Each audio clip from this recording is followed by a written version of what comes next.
You know, the Prophet ﷺ, when he taught Islam to his companions, there was an element of mercy and compassion that was infused in his teaching. You know what I mean? Like, we're not always going to agree, right? We're not going to always agree, but there's a level of mercy and compassion that was infused into the Prophet ﷺ's teaching. There's a human element to disagreeing and not seeing eye to eye. But today, disagreement is viewed as disrespect, and the degree of intolerance in our interaction with one another is really a matter of how Islam is being taught to us. All right, and this intolerance that is infused into the way that Islam is being taught today, it creates hostility between Muslims.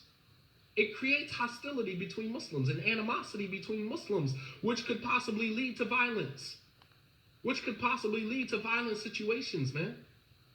When you're telling people, we don't sit with the people of deviance, and we don't sit with the people of bid'ah, and we frown on the people of bid'ah, and Imam Ahmed said blah, blah, blah, and you're mentioning all of these individual isolated situations, narrations that might be authentic, might not be authentic, but the fact of the matter is that when we are giving these narrations out, are we weighing that against what the Prophet ﷺ did?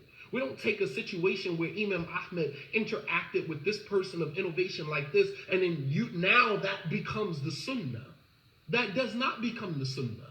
We take the statement of Imam Ahmed or the behavior of, Ishaq or Fulan, Hassan al-Basri, or this one or that one, and we weigh it against what the Prophet ﷺ did. We don't take what one of the Salaf did as an isolated situation and turn that into deen. That's not the religion of Allah subhanahu wa ta'ala.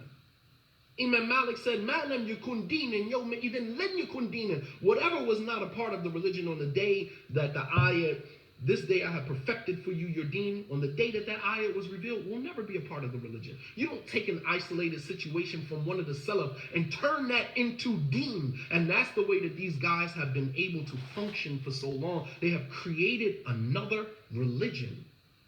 They have created another religion. And if you guys can't see that right now, I'm sorry. I see it for what it is. They have created an entirely different religion other than the religion of Allah subhanahu wa ta'ala and His Messenger sallallahu alaihi wasallam. Taking isolated situations from narrations from the Salaf and using that as an individual isolated situation to create a pattern of behavior that is hostile and that is aggressive towards other Muslims. I don't know how else to spell it out for you. Almost like the Nation of Islam. I'm just being honest with you. Almost like the Nation of Islam. So when they're saying, oh, this person's a deviant, don't listen to this one, that's a smoke screen. That's a distraction. They are the deviants. That's a distraction. Why can't y'all see that? That is a distraction, the biggest distraction. And you can't see that these individuals are not practicing Islam.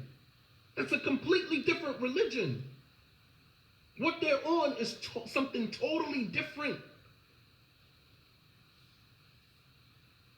They have taken, isolated, oh, Shaykh al-Islam Ibn Taymiyyah said this, and Fulan said this. Now we weigh all of that, filter all of that through the Quran and the Sunnah. You understand? Filter all of that through the Quran and the Sunnah. Yeah, Imam Ahmed did this to this person or didn't want to sit with that person. But what did the Prophet ﷺ do in that situation? See, you got to understand how this stuff works, man. They've infused their teachings with hatred and animosity, and it creates violence. It creates a violent, hostile environment. An insensitivity where a person can die. As Mufti Munir, his nephew was murdered. And he said he went to the janazah. He went to the janazah and there were brothers at the janazah. Wallah al-Azim wouldn't even give him the salams. Still wouldn't even shake his hand. Even at a janazah. Something as sensitive as you losing your 13-year-old nephew to murder, gun violence. And you go into the janazah vulnerable as you can be. And brothers still holding on to this, here again, like the police. They follow that script. They don't let that script go. I can see you at a janazah. I still ain't giving you the salams. You still a deviant in my eyes. I still make dua that Allah break your back. You understand? That joint is a whole nother religion. That is a completely different religion. That is not the Quran and the Sunnah that has been left to us by the Prophet sallallahu alaihi wasallam. Wallah al-azim.